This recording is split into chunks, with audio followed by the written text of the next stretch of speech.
নদী নদী। কিন্তু আজ তো বাড়ির প্রত্যেকটা মানুষ এখানেই, তাহলে এরকম একটা জিনিস কে চাইবে? আমি তো জানি না কে এই কাজটা করেছে।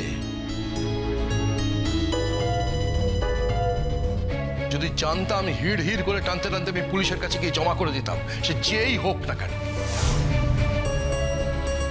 আমি এখনো জানি না, তো অনুমান করতে পারছি। থাক না বাবি। না থাকবে না?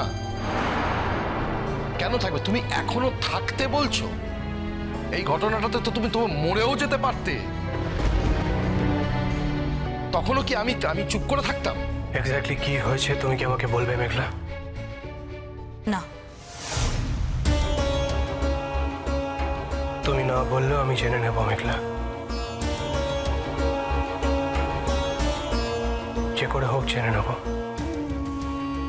আর আপনি একদম চিন্তা করবেন না আঙ্কেল, এই কাজটা যেই করে থাকুক না কেন তাকে আমি এত সহজে ছাড়বো না। আফটার অল আমাকেও তো জানতে হবে আমার স্ত্রীর এগেনস্টে কার এত ক্ষোভ, কার এত ক্রোধ। না জেনে তো আমি ছাড়বো না।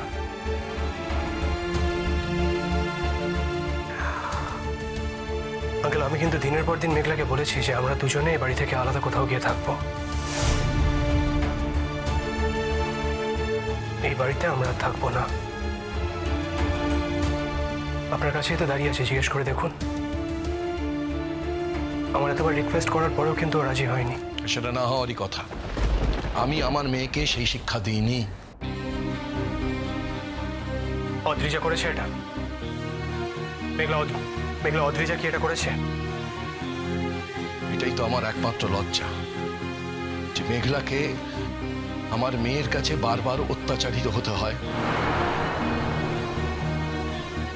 হেনস্থা হতে হয়, এবং তার জন্য আমি কুণ্ঠিত হয়ে থাকি। যে মেয়েটার সঙ্গে আমি কোন রকম যোগাযোগ রাখতে চাই না, তাকে আমার জীবন থেকে অস্বীকার করেছি। তো অস্বীকার করলেও তো সম্পর্কটা মিথ্যে হয়ে যায় না। বার করে এই ঘটনাটা। তবে আমার ধারণা অন্তত এইবার এই ঘটনার সঙ্গে তিতির কোনো যোগাযোগ নেই। তাহলে কে যুক্ত আঙ্কেল? কে যুক্ত সেটা আমি জানি অনুরাগ।